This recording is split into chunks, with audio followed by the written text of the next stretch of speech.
ایک بندہ آیا، حضرت میرے پاس مال پیسے کی کمی ہے، تنگی میں گزارا ہو رہا ہے، کوئی عمل بتا دیں اللہ مال میں برکت ڈال دیں، زیادہ مال عطا فرما دیں۔ فرمانے لگے بھائی استغفار کرو۔ ایک بندہ آیا، حضرت میری اولاد نرینہ نہیں ہے، دعا کریں اللہ مجھے بیٹا عطا فرمائے۔ حضرت نے فرمایا بھائی استغفار کرو۔ پھر ایک بندہ آیا، حضرت میرا باغ ہے، دعا کرو اس کا پھل اچھا ہو جائے۔ فرمایا بھائی استغفار کرو۔ ایک بندہ آیا، میری زمین ہے کھیتی میں، زمین میں پانی نکل آئے، فرمایا بھی اس کے لیے استغفار کرو۔ اب جو بندہ پاس بیٹھا ہوا تھا وہ حیران ہوا، اتنے لوگ مختلف مسائل لے کے آئے اور حضرت نے سب کو ایک ہی کام کرنے کا حکم دیا۔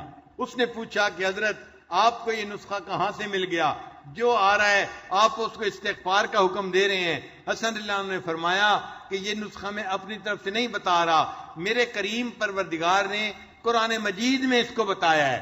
پھر انہوں نے قرآن مجید کی آیت پڑھی، فَقُلْ تَغْفِرُوا رَبَّكُمْ إِنَّهُ كَانَ غَفَّارًا۔ اب غفارہ میں اللہ تعالیٰ بندے کے گناہوں کو معاف کر دیتے ہیں۔ پھر یرسل السماء علیکم مدرارا، اللہ بارشیں بھی عطا فرماتے ہیں۔ وَيُمْدِدْكُمْ بِأَمْوَالٍ، اللہ مال بھی عطا فرماتے ہیں۔ وَبَنِينَ، اور بیٹوں کے ذریعے سے بندے کی مدد کرتے ہیں۔ وَيَجْعَلْ لَكُمْ جَنَّاتٍ، اللہ ان کو باغوں کے پھل عطا فرماتے ہیں۔ وَيَجْعَلْ لَكُمْ أَنْهَارًا، اللہ ان سے زمین سے چشمے اور نہریں کو جاری فرما دیتے ہیں۔ ایک استغفار سے یہ سارے کام ہو سکتے ہیں۔ میرے پاس ایک نوجوان آیا، کہنے لگا حضرت بڑی تمنا ہے اللہ مجھے بیٹا عطا فرمائے، میں اور میری بیوی ہم بڑا پریشان ہیں۔ اور یہ کہہ کے اس کی آنکھوں میں سے آنسو آ گئے۔ جب میں نے دیکھا کہ نوجوان ہے اور آنکھوں میں سے آنسو آ گئے، اس کا مطلب دل بہت دکھی ہے، تو میں نے اسے پیار سے سمجھایا۔ میں نے کہا کہ بھائی میں آپ کو ایک نسخہ تو بتاتا ہوں، کرنا ذرا مشکل ہے، اس کو اگر آپ کر لینا اللہ رحمت فرما دیں گے۔ کہنے لگا جی ہم کر لیں گے۔ میں نے کہا آپ کو بھی کرنا پڑے گا، آپ کی بیوی کو بھی کرنا پڑے گا۔ کہنے لگے ہم دونوں کرنے کے لیے تیار ہیں۔ میں نے کہا نسخہ یہ ہے کہ رات کے آخری پہر میں آپ اذان سے آدھا گھنٹہ پہلے اٹھیں، 15 منٹ میں آپ وضو کر لیں اور بقیہ 15 منٹ میں 2 رکعت پڑھ کے اللہ کے سامنے 100 مرتبہ استغفار پڑھیں اور اپنے لیے دعا مانگیں، اللہ آپ کو بیٹا عطا فرما دیں گے۔ وہ بندہ گھر گیا، اس نے جا کے بیوی کو کہا کہ پیر صاحب نے کہا ہے کہ نسخہ مشکل ہے لیکن میاں بیوی دونوں اگر کریں تو اللہ مراد پوری کر دیں گے۔ تو بیوی نے کہا کب سے پورا کریں؟ کہنے لگا کل سے کریں گے۔ بیوی نے کہا نہیں آج کی رات سے پورا کریں گے، ہم آج رات بھی تہجد پڑھیں گے اور فجر کی نماز بھی پڑھیں گے۔ وہ فجر کی نماز دونوں مس کر دیتے تھے، سوئے رہتے تھے۔ اب اللہ تعالیٰ کی شان دیکھیں، چونکہ اولاد کی تمنا تھی لہذا انہوں نے تہجد بھی پڑھنی شروع کی، فجر بھی پڑھنی شروع کی۔ ایک تو اللہ نے ان کو اولاد بیٹا عطا فرما دیا اور دوسرا اس کی برکت سے اللہ نے ان کو فجر کی نماز اور تہجد کی نماز کی پابندی بھی نصیب فرما دی۔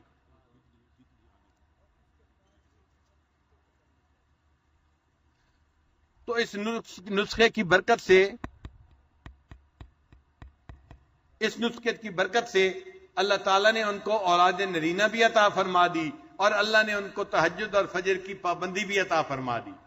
آج بھی مجلس میں کوئی ایسا بندہ ہے جو چاہتا ہے کہ میرا بیٹا ہو، وہ اس نسخے پہ عمل کر کے دیکھ لے۔ اللہ کا کلام سچا ہے، وَمَنْ أَصْدَقُ مِنَ اللَّهِ قِيلًا، یہ بات آپ 100% سچی پائیں گے۔ اللہ آپ کو اولاد کی نعمت سے محروم نہیں کریں گے۔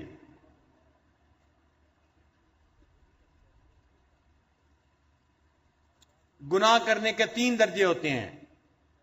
ایک ہوتا ہے انسان کبھی گناہ کر بیٹھے، اس کو ظالم کہتے ہیں۔ اس کو کیا کہتے ہیں؟ ظالم، کہ یہ اپنی جان پہ ظلم کرنے والا ہے، یہ ظالم انسان ہے۔ جو کبھی کبھی گناہ نیکی بھی کرے، کبھی گناہ کر دے، کبھی نیکی کبھی گناہ، تو جو کبھی کبھی گناہ کر بیٹھے اس کو کیا کہتے ہیں؟ ظالم کہتے ہیں۔ اور جو بندہ بڑے بڑے گناہ کرے، چھوٹے نہیں بڑے بڑے گناہ کرے، اس کو ظلوم کہتے ہیں۔ اس کو کیا کہتے ہیں؟ انہو کان ظلوما جہولا، تو اس کو ظالم نہیں کہتے، اس کو کیا کہتے ہیں؟ ظلوم کہتے ہیں۔ اور جو بندہ گناہ بار بار کرے اس کو ظلام کہتے ہیں۔ اس کو کیا کہتے ہیں؟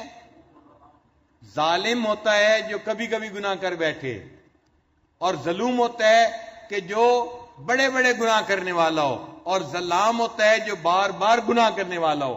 اللہ تعالیٰ نے بندے کے تینوں کیفیتوں کے مقابلے میں اپنے 3 نام رکھے۔ ایک نام اللہ کا ظالم کے مقابلے میں ہے، اس کو غافر کہتے ہیں کہ جو بندے گناہ کرے کبھی کبھی اللہ اس کے ان گناہوں کو معاف فرما دے۔ ایک ہے انسان کا نام ظلوم، اللہ نے اس کے بدلے اپنا نام غفور رکھا، چنانچہ جو بندہ بڑے بڑے گناہ کرتا ہے اللہ غفور ہے، اس کے ان گناہوں کو بھی معاف فرما دیتا ہے۔ اور ایک بندے کا نام ہے ظلام، اس کے مقابلے میں اللہ رب العزت نے اپنا نام رکھا غفار۔ اے میرے بندے، تو اگر بار بار گناہ کرے گا میں بھی غفار ہوں، میں تیرے گناہوں کو بار بار معاف فرما دوں گا۔ اس لیے جب بندے سے گناہ سرزد ہو جائے تو اس کے لیے ایکسکیوز نہ دے اللہ کو، بلکہ گناہوں کو تسلیم کر کے اللہ سے معافی مانگے۔ ابو عثمان رحمت اللہ علیہ فرماتے ہیں کہ یقال، یہ کہا گیا، ان آدم علیہ السلام سائدہ بخمسۃ اشیاء، حضرت آدم علیہ السلام 5 باتوں کی وجہ سے سعادت پا گئے۔ کتنی باتوں کی وجہ سے سعادت پا گئے؟ 5 باتوں کی وجہ سے۔ پہلی بات، اعتراف بالذنب، انہوں نے اپنے گناہ کا اعتراف کر لیا، اے اللہ مجھ سے گناہ سرزد ہو گیا ہے، میں اس کا اعتراف کرتا ہوں۔ اور دوسرا، وندم علیہ، اور اس گناہ کے ہونے پر وہ نادم ہوئے، پریشان ہوئے، پشیمان ہوئے، یہ دوسری بات تھی۔ اور تیسرا، ولام نفسہ، اور انہوں نے اپنے نفس کو ملامت کیا کہ یہ میرا نفس ہے جس کی وجہ سے یہ غلطی سرزد ہو گئی، تو اپنے نفس کو ملامت کی۔ اور چوتھا، وسارع الی التوبۃ، اور توبہ کی طرف انہوں نے توبہ کرنے میں جلدی کی، دیر نہیں کی۔ اور 5ویں بات، ولم یقنط من الرحمہ، اللہ کی رحمت سے وہ مایوس نہیں ہوئے۔ ان 5 باتوں کی وجہ سے اللہ نے ان کی بھول کو معاف کر دیا اور وہ سعادت پانے والوں میں شامل ہو گئے۔ شیطان نے بھی گناہ کیا تھا مگر اس نے 5 غلطیاں کر لیں، اور ان غلطیوں کی وجہ سے وہ ہمیشہ کے لیے اللہ سے دربار سے دھتکار دیا گیا۔ شیطان نے کون سی غلطیاں کی تھیں؟ پہلی بات، وشقا ابلیس بخمسۃ اشیاء لم یقر بالذنب، ایک تو اس نے گناہ کا اقرار نہیں کیا، ولم یندم، دوسرا وہ نادم نہیں ہوا، تیسرا ولم یلم نفسہ، اس نے اپنے نفس کو ملامت نہیں کی، پھر چوتھی بات، بل اضاف الی ربہ، اس کو اپنے رب کی طرف جو ہے اس کی مضاف کر دیا۔ اور 5ویں بات، فلم یتوب، اور اس نے توبہ نہیں کی، وقانت من الرحمہ، اور اللہ کی رحمت سے مایوس ہو گیا، اللہ نے اسے اپنے دربار سے ہی دھکا دے دیا۔ تو آج کی رات ہمیں اپنے رب سے اپنے گناہوں کی معافی مانگنی ہے، اور اپنے نیک اعمال کی کمی کوتاہی پر بھی معافی مانگنی ہے، تاکہ اللہ تعالی ہمارے گناہوں کو معاف کر دے اور ہماری یہ توبہ کے دروازے کو کھول دے۔ قرآن مجید میں اللہ تعالی ارشاد فرماتے ہیں، قل یا عبادی الذین اسرفوا علی انفسہم، فرما دیجئے اے میرے بندو۔ یہاں پر ذرا غور کیجئے کہ وہ لوگ جنہوں نے گناہ کیے، اللہ ان کو خطاب کرنے کی بات کر رہے ہیں، تو یوں بھی فرما سکتے تھے ان بندوں سے کہہ دو کیونکہ انہوں نے گناہ کیے۔ ہم نے دنیا میں دیکھا ہے، باپ اگر بیٹے سے کسی غلطی کی وجہ سے ناراض ہو تو بیوی کو کہتا ہے اسے کہو سیدھا ہو جائے، اسے کہو سیدھا ہو جائے۔ دیکھا بات کا انداز، بات میں اجنبیت ہوتی ہے، جیسے تعلق ہی کوئی نہیں ہے، اسے کہو سیدھا ہو جائے ورنہ میں اسے گھر سے نکال دوں گا۔ اللہ نے گناہ کرنے والوں کو ایسے نہیں کہا کہ انہیں کہو یہ توبہ کر لے، اللہ نے فرمایا قل، میرے محبوب فرما دیجئے، یا عبادی، اے میرے بندو۔ سبحان اللہ، اتنے بڑے گناہ ہونے کے بعد اللہ نے اپنی نسبت سے معروم نہیں کیا، اے میرے بندو۔ ابھی بھی اللہ میرے کا لفظ استعمال فرما رہے ہیں، اے میرے بندو، الذین اسرفوا علی انفسہم، جنہوں نے اپنی جانوں پر ظلم کیا، لا تقنطوا من رحمت اللہ، اللہ کی رحمت سے مایوس نہ ہونا، انہ یغفر الذنوب جميعا، وہ تمام گناہوں کو بخشش کرنے والا ہے، انہ هو الغفور الرحیم، بے شک بڑا غفور بھی ہے اور بڑا رحیم بھی ہے۔ لہذا چور ہو یا ڈاکو ہو، شرابی ہو یا زانی ہو، جھوٹا ہو فریبی ہو، جواری ہو نشئی ہو، ظالم ہو قاتل ہو، بدکار ہو اور خائن ہو، مشرک ہو یا کافر ہو، کوئی بھی ہو، اگر وہ توبہ کرے گا اللہ تعالیٰ اس کی توبہ کو قبول فرما لیں گے۔ بعض لوگ اپنے گناہوں سے تنگ آ کے کہتے ہیں جی میں تو دعا مانگتا ہوں اللہ مجھے موت دے دے، حدیث پاک میں ہے تم اللہ سے موت نہ مانگو، لا یتمنی احدکم الموت، تم میں سے کوئی بندہ اپنے موت کی تمنا نہ کرے، اما محسنا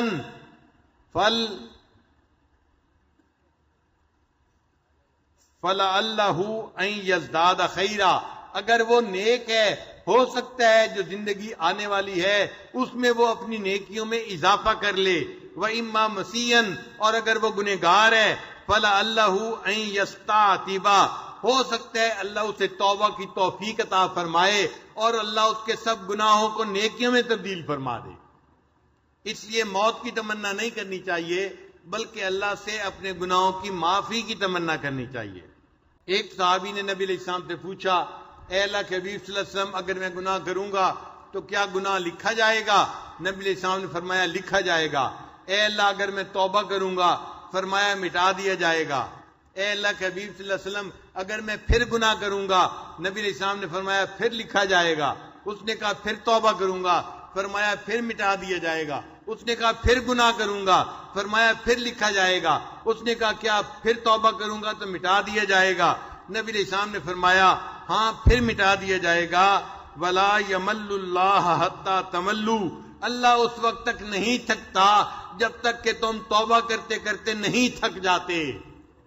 جب اللہ معاف کرتے ہوئے نہیں تھکتے، ہم معافی مانگتے ہوئے کیوں اللہ سے تھک جاتے ہیں؟